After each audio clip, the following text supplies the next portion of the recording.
नमस्कार। Desert storm से मैं विमल शर्मा। डेजर्ट स्टॉर्म लेकर आ रहा है एक नई पेशकश, कहीं अनकहीं। ये कार्यक्रम जैसलमेर की महिलाओं के लिए प्रसारित किया जा रहा है। इस कार्यक्रम में महिलाओं द्वारा कहीं अनकहीं के माध्यम से अपनी बात महिलाओं के सशक्तिकरण के लिए अपनी बात रखेंगी, अपने जीवन की अनछुए पहलुओं को चर्चा करेगी। इनसे चर्चा करेगी हमारी एंकर योगिता सोनी, और हर रविवार को ये दोपहर 2:30 बजे के लगभग प्रसारित किया जाएगा। इसे देखना ना भूलें, ज़रूर देखें। मैदान में उतरने से पहले हार का डर सताने लगे, वो ज़िंदगी क्या जिएगा जिसे चुनौतियाँ डराने लगे। चुनौतियाँ हैं तो जीवन है, और जीवन में चुनौतियाँ होना आम बात है। नमस्कार, मैं हूँ योगिता सोनी और आप देख रहे हैं डेजर्ट स्टॉर्म न्यूज़ का प्रोग्राम कहीं अनकहीं। आज की जो हमारे गेस्ट हैं वो उन्हें अगर मास्टर शेफ़ भी कहा जाए तो गलत नहीं होगा। आइए हम आज की गेस्ट से मिलते हैं, मेघा व्यास से। मेघा जी, आपका बहुत बहुत स्वागत है। नमस्कार जी। सबसे पहले तो मैं आपको धन्यवाद कहना चाहती हूँ कि आपने मुझे मौका दिया यहाँ पे बुलाकर मेरे नाम की और ज़्यादा वैल्यू बढ़ा दी है, सो उसके लिए बहुत बहुत थैंक यू जी। मेघा जी, आप अभी रिसेंटली आपने कहा, वैसे हम जब ऑफिस की जब बात कर रहे थे तो आपने बताया है कि आपने 1 महीने पहले भी सूर्यगढ़ में आपने काम छोड़ा है, तो उससे पहले कि जो आपकी जर्नी रही है वो कैसी रही है? जी, सूर्यगढ़ ज्वाइन करने से पहले मेरी जर्नी काफ़ी इंटरेस्टिंग रही है। आप जानते ही हैं जैसलमेर में अदर फील्ड को लेके ऐसा कोई माहौल नहीं है। तो जब मैं 10 से 12 साल की थी तब से ही सपना रह गया था कि शेफ़ ही बनना है, मेरे नाम के आगे शेफ़ लगना चाहिए। तो जब छोटी थी तो मम्मी पापा को बोला मैंने कि नहीं, आफ्टर 12th मैं ऐसा कुछ करूँगी कि मेरे नाम के आगे शेफ़ लग जाए, तो मैं कोर्स करूँगी, IHM करूँगी। तो मम्मी पापा ने कहा नहीं, क्या करोगे IHM करके, यहाँ पे सरकारी नौकरियाँ बहुत है, आप सरकारी नौकरी करो। तो मैंने मना किया कि नहीं, तो लेकिन नहीं बैंक की करो, तो मैं मना करती थी कि नहीं मुझे नहीं करना वो, तो ट्राई करने में कुछ नहीं जाता। तो मैं तब भी मना करती थी, तो मम्मी मुझे हमेशा छेड़ा करती थी, बोले कि तू बात तो ऐसे करे जैसे बैंक की नौकरियाँ तेरे पैरों में ही पड़ी है। मैंने कहा है नहीं, बट जस्ट इन केस अगर मेरी जॉब लग गई तो आप लोग तो मुझे यही बोलो कि हाँ सरकारी नौकरी कर लो, तो फिर मेरा वो जो शेफ़ का सपना है, वो जर्नी है, वो वहीं अधूरी रह जाएगी। तो किया नहीं मैंने। फिर धीरे धीरे एक प्राइवेट स्कूल में लग गई थी मैं, एज अ टीचर इंग्लिश पढ़ाती थी मैं वहाँ पे।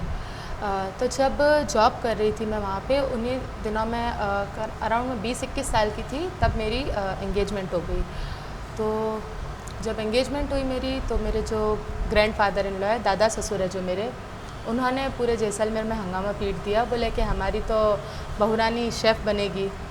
तो थोड़ा मम्मी पापा को लगा कि नहीं, इसको मौका दे देना चाहिए, तो दिया मौका उन्होंने। एंगेजमेंट के अराउंड 10 या 12 दिन के अंदर ही मुझे जयपुर रवाना कर दिया उन्होंने। तो जयपुर में एक बेलाज कुकिंग क्लासेस या इंस्टीट्यूट बोल दो, वहाँ पे हमारी जो मैम है हमको कुकिंग क्लासेस दिया करती थी, वहाँ पे जाके मैंने सीखा। सीखने के बाद आइडिया मिल गया कि कैसे कुकिंग क्लासेस चलाई जाती है, तो जैसलमेर आके मैंने खुद का ही सेटअप शुरू कर दिया और यहाँ पे लड़कियों को कुकिंग क्लासेस देने लग गई। तो जब मैंने फ़र्स्ट टाइम कुकिंग क्लासेस चलाई थी तो मुझे नहीं पता था इतना अच्छा रिस्पांस मिलेगा। अराउंड 25 लड़कियाँ मुझसे सीखने आई थी, तो मुझे उनको सिखाकर बड़ा ही अच्छा लगा। तो जब ऑफ सीज़न होती है जैसलमेर में, तब मैं लड़कियों को कुकिंग क्लासेस देती हूँ। जी, सूर्यगढ़ होटल के बारे में बात करूँ तो हमारे व्यूवर्स को बता दूँ कि जैसलमेर का बहुत ही जाना माना 5 स्टार होटल है, और काफ़ी बड़े बड़े सेलिब्रिटीज़ जब भी जैसलमेर में आते हैं तो इसी होटल में रुकना पसंद करते हैं। तो वहाँ पे आपका पहुँचना कैसे हुआ? जी, जब मैं कुकिंग क्लासेस चला रही थी तो हमारे जो होटल के मैनेजिंग डायरेक्टर है, उनका नाम है मानवेंद्र सिंह जी शेखावत, तो वो हर साल एक अप्रेंटिसशिप प्रोग्राम चलाते हैं, जिसके तहत वो जैसलमेर के जो लड़के लड़कियां हैं उनको जॉब ऑफ़र, उनको पहले ट्रेनिंग देते हैं और फिर जॉब ऑफ़र करते हैं अगर उनका काम अच्छा लगता है, और उन लोगों को पहले मौका देते हैं जिनके लिए जैसलमेर में उस फील्ड से रिलेटेड कुछ स्कोप नहीं है, जैसे कि मेरा ही था। तो मेरे हिसाब से, मुझे नहीं पता, पर मेरे हिसाब से जैसलमेर में और कोई भी कुकिंग की फील्ड में नहीं है। तो उन्होंने मुझे एक मौका दिया आई लव जैसलमेर के थ्रू। आई लव जैसलमेर भी उन्हीं का एक क्या कह सकते हैं कि संस्थान है। तो उसके द्वारा उन्होंने मुझे एक मौका दिया कि आप आइए और यहाँ पे ट्रेनिंग लीजिए। तो 6 महीने उन्होंने मुझे job training, actually first step होता है इंटर्नशिप। तो इंटर्नशिप मैंने 2017-18 में की थी, वो मैंने खुद के थ्रू की थी कि नहीं मुझे सीखना है वहाँ जाके। तो मैंने सीख लिया वहाँ जाके। उसके बाद शादी की डेट निकल गई। शादी की जैसे ही डेट निकली तो फिर सोचा कि साल भर बाद फिर से ज्वाइन करेंगे। शादी हो गई तो 1 साल बाद कोविड आ गया। कोविड आने के बाद 2 साल 2.5 साल तो हमारे ऐसे ही चले गए थे, सबकी हालत ख़राब हो रखी थी। फिर डेजर्ट फेस्टिवल में एक प्रोग्राम चला था, dine in program, dine with Jaisalmer. हाँ जी। तो उसमें जो बाहर से वीआईपी गेस्ट आए थे उनको जो लोकल घरों में लेकर गए थे और वहाँ का जो लोकल फूड होता है वो खिलाने का बोला गया था। तो उसमें पहला नाम मेरा था, जो आई लव जैसलमेर को मेरे चाचा ने रेकमेंड किया था कि नहीं हमारी ये भतीजी है मेघा व्यास, तो आप उसके यहाँ पे ट्राई कराइए। तो आई लव जैसलमेर का कॉल आया मुझे, तो मैंने कहा ठीक है मैं तैयार हूँ इसके लिए, क्योंकि मुझे बड़ा अच्छा लगता है जब कोई मेरे हाथ का खाना खाने आते हैं। तो जब धीरे धीरे गेस्ट आ रहे थे बाहर से, वो गेस्ट जाके जो हमारे यहाँ कलेक्टर थे श्रीमान आसित मोदी उस टाइम थे, तो उनको जाके बताया कि हम तो यहाँ पर खाना खाकर आए, हमें बड़ा अच्छा लगा। तो वो और एसपी साहब, उन्होंने मुझे बताया नहीं और मुझे सीधा सरप्राइज़ देने घर पर आ गए और उन्होंने मेरे हाथ का खाना खाया और बड़ा अच्छा लगा उन्हें मेरे हाथ का खाना। किस तरह का खाना बनाया था उस समय आपने? ट्रेडिशनल जी बिल्कुल, हाँ जैसलमेर का जो खाना है हमारे लोकल चने चावल और गुलिया लड्डू, तो मैंने वो उन्हें बना कर खिलाया था, तो बड़ा पसंद आया था उन्हें। फिर वो गए और उन्होंने आई लव जैसलमेर को मेरा रिव्यू दिया। तो मैम ने मुझसे बात की वापस, शाहीन मैम नाम है उनका, उन्होंने मुझसे वापस बात की। तो बोले आपको यहाँ पे इंटरेस्ट है तो आप सूर्यगढ़ ज्वाइन क्यों नहीं करते? तब मैंने उनको कहा कि मैं पहले काम कर चुकी हूँ सूर्यगढ़ में, ट्रेनिंग की थी मैंने। तो बोले तो और अच्छा है, बोले कि आप आइए और जॉब ट्रेनिंग करिए, उसके बाद अगर आपका काम पसंद आएगा तो आपको जॉब ऑफ़र की जाएगी। मैंने 6 महीने फिर से जॉब ट्रेनिंग किया। जॉब ट्रेनिंग करने का जैसा कि सब मुझे वहाँ जानते ही थे, तो मतलब 7 मंथ जैसे ही लगा उन्होंने मुझे जॉब ऑफ़र कर दिया जी। तो बड़ा अच्छा लगा मुझे कि उन्होंने मुझे जॉब ऑफ़र किया। तो ऐसे ऐसे करके 2 साल निकल गए। अभी अप्रैल में मेरा प्रमोशन हुआ था वैसे, बट क्योंकि मैं मास्टर शेफ़ में गई थी जी। तो मास्टर शेफ़ में जब मैं टॉप 36 तक पहुंची, मास्टर शेफ़ का कौन सा season? Master chef season 7th में। हाँ जी। जो कि अभी ही 2023 में आया था जी। तो उनको बड़ा अच्छा लगा कि नहीं ये इतना ज़्यादा दूर पहुँच कर आई है तो इसको प्रमोट किया जाए। तो अभी उन्होंने जैसे हमारे में कौमी पोस्ट होती है, जब शेफ़ की जो पोस्ट होती है फर्स्ट आती है 3rd कौमी, फिर 2nd कौमी, फिर 1st कौमी। तो जब मेरी नई जॉब लगी थी मैं 3rd कौमी थी, बट आफ्टर मास्टर शेफ़ उन्होंने मुझे डायरेक्ट 1st कौमी दे दिया। तो उन्होंने प्रमोट किया था, बट ये मेरी थोड़ी हेल्थ इश्यूज़ आ गए तो मुझे अभी 1 महीना पहले होटल छोड़नी पड़ी। वहाँ पे मतलब किस तरह से काम होते हैं? जैसे आप शेफ़ हो, जी। मतलब खुद ही बनाते हो जी। या इंस्ट्रक्शन देते हो? मैं तो खुद ही बनाना पसंद करती हूँ, तो वहाँ पे मैं खुद ही ऑर्डर लगाती थी सारे। एक्चुअली जैसे कि गेस्ट अगर आला कार्ट का ऑर्डर देते थे, एक होता था शादियों में तो बुफे लगता था पूरा, और एक होता था आला कार्ट, जो अगर गेस्ट अलग से ऑर्डर दे रहे हैं तो मैं आला कार्ट के सारे ऑर्डर हैंडल करती थी। और प्लस मेरे जो ट्रेनी थे, जो मेरे जूनियर्स थे, तो मैं उनको भी ट्रेनिंग देती थी साथ में। इतने बड़े बड़े सेलिब्रिटीज़ आते हैं सूर्यागढ़ होटल में जी। तो कभी ऐसा कोई लगा कि भैया ना इस गेस्ट ने फरमाइश की है तो वो थोड़े लिए मेरे लिए मुश्किल है बनाना, या अमूमन सब गेस्ट यहाँ के जो लोकल है वही खाना खाना पसंद करते थे? एक्चुअली मेन बात यही है, जब वो गेस्ट इतने बड़े बड़े सेलिब्रिटीज़ आते थे, वीआईपी गेस्ट आते थे, तो उनको तो ऑब्वियसली राजस्थान का लोकल फूड ही ट्राई करना रहता था। बट हमारे जो सीनियर्स थे, मेरे जो शेफ़ थे, पता नहीं क्यों उनको मेरे ऊपर थोड़ा भरोसा था।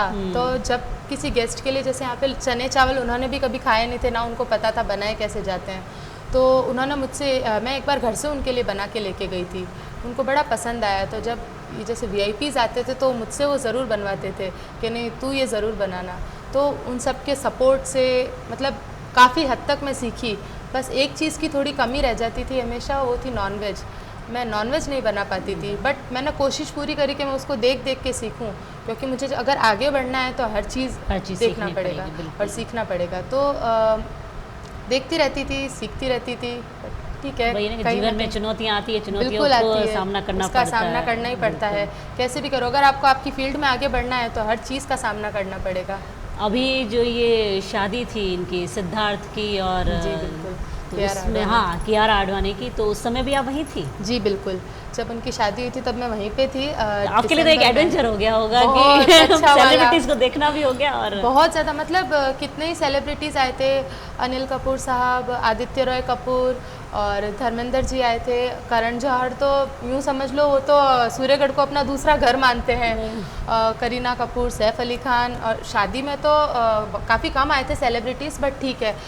जैसे शाहिद कपूर, मीरा राजपूत, इन सब से काफ़ी इंटरेक्शन हुआ। मतलब बात तो नहीं हुई थी, बट हाँ ठीक है, देखना हो गया। देख के ही हम लोग को अच्छा लग रहा था कि नहीं, इतने बड़े लोगों के सामने हमें और हमारे हाथ का खाना खा रहे उस हैं। समय भी जो खाना बना था वो कहीं ना कहीं आपने ही उसे हाँ एक्चुअली जब बुफ़े लगता है तो बुफ़े में तो मेरा एक्चुअली गार्ड मंजर काउंटर था, गार्ड मंजर सेक्शन था, पेंट्री एंड गार्ड मंजर।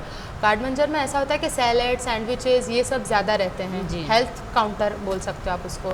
तो मेरा जो काउंटर था उसमें हम लोग सैलेड वगैरह बनाते थे। तो हाँ, जब उनकी शादी थी तो उसमें सैलेड वगैरह बोल सकते हो कि हम लोगों ने बनाए थे। नहीं बनाया। बिल्कुल।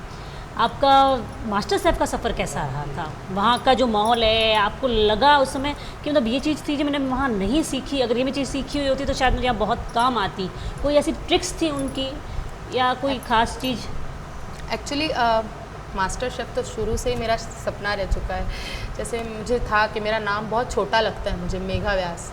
पहले मेघा गोपा थी मैं शादी से पहले, अभी मेरा नाम मेघा व्यास है। तो मास्टर शेफ़ मेघा व्यास। बिल्कुल, तो मेरा नाम बहुत छोटा लगता है मुझे। तो जब मैं वहाँ गई थी तब इतने बड़े बड़े शेफ़ रणवीर ब्रार, शेफ़ विकास खन्ना और शेफ़ गरिमा अरोड़ा। तो रणवीर ब्रार और विकास खन्ना सर को तो सब जानते हैं, बट जो शेफ़ गरिमा अरोड़ा है मैं उनको बता देती हूँ, सबको बता देती हूँ, वो इंडिया की first female Michelin star chef है। तो उनके मिशलिन स्टार शेफ़ वो होता है जिसका इंडिया में एक रेस्टोरेंट ना होकर आउट ऑफ इंडिया एक बहुत बड़ा रेस्टोरेंट हो जिसका अच्छा खासा नाम हो। तो उनका हांगकांग में एक रेस्टोरेंट है। तो मैं जब वहाँ गई थी तब मैंने उनको एक बात यही कही थी। मैंने कहा कि first female Michelin star chef आप हो और सेकंड मुझे मेरा नाम चाहिए। तो बड़ा अच्छा लगा। वो वाली जर्नी ऐसी थी कि फ़र्स्ट मेरी जो जर्नी थी वो स्टार्ट हुई थी जयपुर ऑडिशन से। तो जयपुर में मेरे 2 राउंड क्लियर हुए। जयपुर में 2 राउंड क्लियर होने के बाद उन्होंने मुझे दिल्ली बुलाया। दिल्ली में भी 2 राउंड थे, वो दोनों क्लियर हुए, फिर उन्होंने सीधा मुंबई बुलाया। तो जो पहले के 4 राउंड थे उसमें तो राजस्थान के और इंडिया के जो सुपर शेफ्स बोल सकते हो उन्होंने मुझे जज किया था। और अभी उसके बाद मुझे इन तीनों शेफ़ से मिलने का मौका मिला, तो उनको देख के ही मतलब मुझे आंसू आ गए थे कि नहीं, एक जो सपना था मेरा वो फाइनली पूरा होने जा रहा है। कहाँ कमी रह गई थी जिस वजह से आपको एक्चुअली थोड़ा सा हार का सामना करना पड़ा? मेरी जो एक जो पॉइंट है मेरा, वहाँ पे मैं हमेशा आप कह सकते हो गिर जाती हूँ मैं। वो पॉइंट अटक जाती हूँ, गिर जाइए मत कहिएगा। तो वो है मेरा प्लेटिंग को लेकर। तो मैं ना प्लेटिंग जो मेरी होती है वो कभी कभी मैं सोचती हूँ दिमाग में कि मैं ऐसा कर लूँगी, पर जैसे ही थोड़ा प्रेशर आने लगता है तो चीज़ सब बिगड़ जाती है चीज़। तो मेरा जो टेस्ट था लास्ट राउंड में, जो टॉप 16 के लिए जो मैंने उसके ऑडिशन के लिए मैंने जो डिश बनाई थी वो डिश थी ग्वार फली का हलवा। तो ग्वार मैंने फली का हलवा? बिल्कुल, वो मैंने खुद से इन्वेंट किया था जी। और उसके साथ मैंने एक रैलिश बनाया था। और वो रैलिश था जो हमारे यहाँ काचर आते हैं, काचर और जो फ्रूट्स होते हैं यहाँ के लोकल, पीलू और पाका, उन फ्रूट से मिला के मैंने एक रैलिश बनाया था। तो ग्वार फली का हलवा और एक रैलिश था उसके साथ। तो डिश का टेस्ट तो बहुत ही अच्छा लगा उनको। तो जब वहाँ से निकल रही थी मैं, तब शेफ़ रणवीर ब्रार ने मुझे एक लाइन ज़रूर कही थी कि जो सादगी आपकी पर्सनैलिटी में ही है वही आपकी डिश में भी है। तो वो सुन के बड़ा अच्छा लगा था। पर जब पता चला कि नहीं, मुझे मेरे नाम का एप्रन नहीं मिल रहा, तो इविक्ट हो चुकी हूँ मैं, तब बड़ा बुरा लगा। 1-1.5 महीना तो मैं जैसे टूट सी गई थी। ऐसे सोच लिया था कि वापस जाऊँगी नहीं अब वहाँ पे। बट नहीं, जब पता चला कि नहीं, ये कम नहीं थी ये उपलब्धि।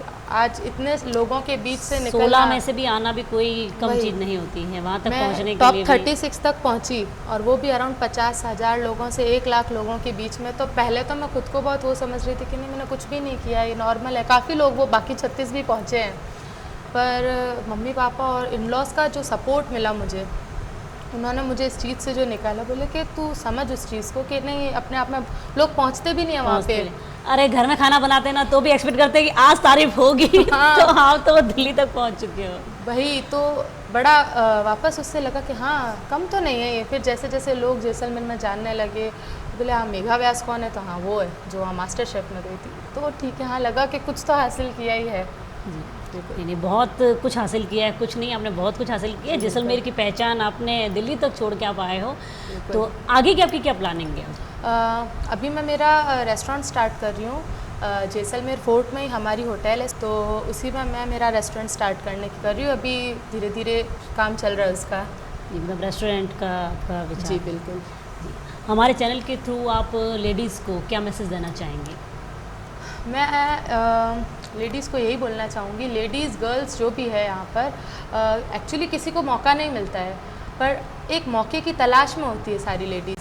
अगर उनको एक मौका दे दोगे ना तो कुछ से भी कुछ कर, मतलब बहुत कुछ कर सकती है वो। तो मेरा यही मानना है कि अपने घर में महिलाएं, बच्चियाँ, पर एक और चीज़ भी बोलना चाहूँगी, कुछ लोग यहाँ पे अपने लड़कों को भी सपोर्ट नहीं करते। बिल्कुल। क्योंकि यहाँ पे मैंने देखा है कि अगर आपका पुराना कोई बिजनेस चल रहा है और आपके घर में कोई लड़का ऐसा है जिसको उस लीक बिजनेस से हटना चाहता वो है, हटना चाहता है, पर उसको मौका नहीं देते। बिल्कुल। तो मैं सिर्फ महिलाओं के या बच्चियों के लिए नहीं, मैं सबके लिए बोलना चाहूँगी कि जिसको जो करना उसको वो करने दो। मानती हूँ पढ़ाई बहुत ज़रूरी है, एक हिस्सा है, ज़रूरी पार्ट है अपनी लाइफ का, पर पढ़ाई कर करके नहीं, दूसरी फील्ड में भी लोग आगे बढ़ सकते हैं। तो इस चैनल के थ्रू मैं सबको ये बोलना चाहूँगी कि बस उन्हें आगे बढ़ने दो, रोको मत। जबकि मास्टर शेफ तो एक तरह से हमारा रूटीन का वर्क है, खाना बनाना वो तो हम डेली ही कर रहे हैं लेडीज, बिल्कुल। और उसे अपना हुनर बनाना, बिल्कुल। उसे अपनी हॉबी बनाना, एक मतलब बहुत ही आसान चीज़ है, हम उसको इजीली कर भी सकते हैं बिल्कुल एक कर तरह सकते से। हो, आपके हाथ में हुनर है तो आप कुछ भी कर सकते हो। आप रुको मत, बस बढ़ते रहो आगे। जी बहुत बहुत धन्यवाद मेघा जी अपना समय देने के लिए। Thank you.